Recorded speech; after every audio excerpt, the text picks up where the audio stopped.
Halo guys, kita akan lanjutkan lagi cerita Tuan Muda Kaya Presidir episode 14. Check it out.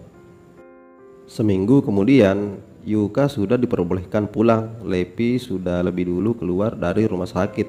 2 hari yang lalu, Christian dan Lepi sudah tiba di parkiran rumah sakit. Aku masuk dulu. Kau parkir mobilnya di depan pintu lobi. Christian menjemput Yuka seorang diri.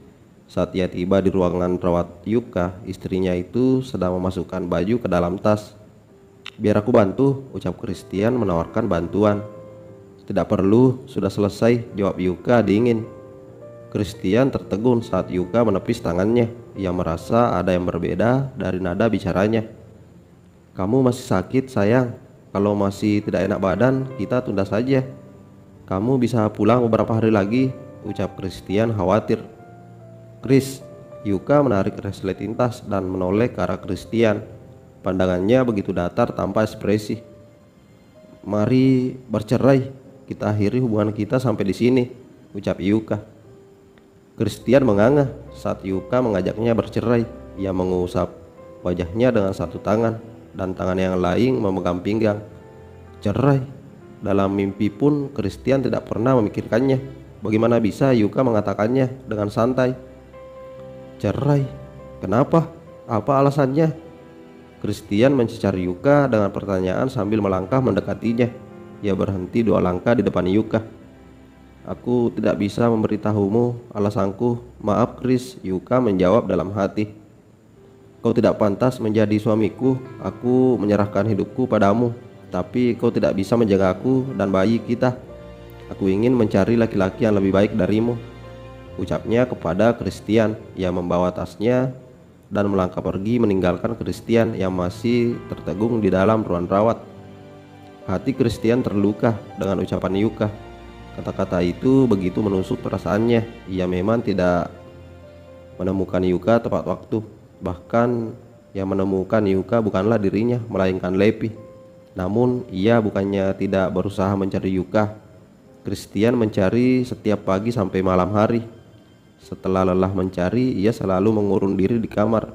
Ia tidak mau berpisah dengan Yuka, walaupun ia tahu kalau ia memang bersalah.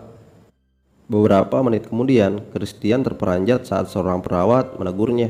Ia segera berlari mengejar Yuka yang sudah sampai di lobi. Christian menarik tangan Yuka dan membawanya masuk ke dalam mobil. "Maaf Lep, kau pulanglah naik taksi karena aku harus berbicara dengannya," ucap Christian. Ia memasang sabuk pengaman dan melaju dengan kecepatan tinggi. Yuka tidak bereaksi apapun. Sebenarnya Yuka sangat takut, tapi ia menahannya. Tidak ingin menunjukkan ketakutannya di depan Christian atau hatinya akan goyah. Cekit! Christian memarkir mobilnya di parkiran taman. Ia menghela napas panjang, sangat sesak dadanya saat menarik napas. "Aku tidak mau bercerai, lebih baik kau menghukumku. Hukuman apapun akan aku terima, tapi aku tidak mau bercerai. Aku tidak ingin membuang tenaga dan pikiranku untuk memikirkan cara menghukum kamu, Chris. Aku ingin bebas dan kembali menjadi diriku sendiri. Aku ingin kembali ke Jepang dan hidup bersama paman dan bibiku di sana." Yuka membuka pintu mobil dan melangkah mendekati bibir pantai. Christian ikut turun. Ia berdiri di samping Yuka. Christian tetap bersikukuh tidak mau menceraikan Yuka. "Aku menikahimu dengan janji, aku akan selalu bersama dalam suka dan duka, dalam hidup dan mati.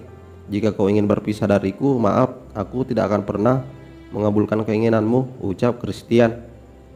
"Kau tidak akan bisa mengejar wanita lain jika masih berstatus suamiku." Yuka menatapnya sambil tersenyum. Christian berbalik dan menoleh ke arah Yuka. "Hai, kau serius ingin meninggalkanku?" tanya Christian memastikan. Ia masih menganggap ucapan Yuka hanyalah sebuah gurauan saja. "Chris, aku serius," ucap Yuka. Christian menghembuskan napas dengan kuat. "Baiklah, kalau memang kamu serius ingin meninggalkan aku, biar aku kabulkan keinginanmu," ucap Christian. Ia membuka bajunya dan melemparkannya ke pasir. Christian berjalan ke pantai dan melangkah menuju ke tengah. Yuka mulai panik. "Chris, jangan macam-macam, kembali!" Yuka berteriak memanggil, namun Christian tidak mendengarkannya. Ia terus melangkah semakin ke tengah sampai tubuhnya tidak terlihat. Chris! Yuka berlari menghampiri tempat di mana Christian tenggelam. Ia menangis sambil menyelam mencari Christian, namun Christian sama sekali tidak bisa ditemukan. Yuka kembali menyelam dan mencari. Nihil. Yuka berteriak karena tidak bisa menemukan Christian. Chris, jangan tinggalkan aku, dasar bodoh. Yuka menangis terseduh. Chris, grab. Christian muncul dalam air dan memeluk Yuka. Kalau takut kehilangan aku, mengapa kamu meminta cerai? Aku sayang sama kamu, Yu. Daripada aku hidup tanpa dirimu, lebih baik aku mati, bisik Christian. Yuka melepaskan tangan Christian lalu berenang ke tepi. Ia sangat kesal karena sudah ditipu oleh suaminya. Christian segera berenang dan mengikuti Yuka masuk ke dalam mobil. Marah.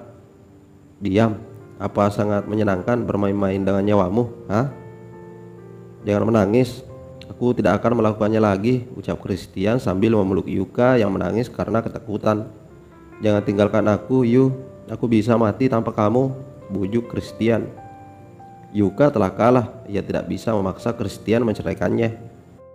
Membayangkan kehilangan Christian, Yuka sangat ketakutan. Mereka akhirnya pulang. Tapi Yuka meminta Christian mengantarkannya ke rumah Tristan. Yuka tidak mau membuat Seruni khawatir. Aku harus ganti baju, jadi antarkan aku ke rumah Tristan. Bukankah di tasmu ada baju? Iya, tapi aku butuh tempat untuk menggantinya. Masa di pinggir jalan? Gerutu Yuka. Ganti di sini, tidak terlihat dari luar kok, ucap Christian. Di sini? Yuka menatap sekeliling. Kaca mobil Christian memang tidak akan bisa melihat ke dalam jika ada yang mengintip sekalipun. Namun Christian tidak mau turun dari mobil. Aku sudah melihat semuanya, kenapa kau masih malu? Ganti baju dan kita langsung pulang ke rumah. Kamu harus banyak istirahat, perintah Christian. Yuka terpaksa mengganti bajunya di dalam mobil di depan suaminya. Ia membuka semua pakaian yang dikenakannya. Ada rasa takut dalam hati Yuka, takut sang suami menyergapnya dalam mobil. Namun Christian sangat perhatian. Ia memaklumi kesehatan Yuka meski hatinya tergerak untuk melakukannya. Setelah Yuka memakai baju yang kering, Christian segera memutar mobilnya dan melajukan menuju ke rumah. Chris, dokter bilang aku tidak akan bisa hamil lagi. Itukah alasan kamu meminta cerai dariku? Meskipun ada kemungkinan, tapi sangat kecil, ucap Yuka.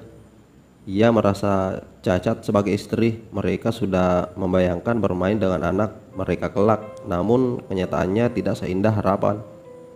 Manusia hanya berencana, Tuhan jualah yang menentukan. Pepatah itu mungkin yang cocok untuk mereka saat ini. Meskipun kecil, tapi masih ada. Kita tidak boleh putus asa. Ada atau tidaknya kehadiran anak dalam rumah tangga kita, aku tidak akan meninggalkanmu. Christian mengusap puncak kepala Yuka, meyakinkan padanya bahwa semua ucapannya adalah tulus dari dalam hati. Bersambung. Terima kasih guys telah menyimak videonya sampai habis. Jangan lupa like, komen, dan subscribe ya. Terima kasih.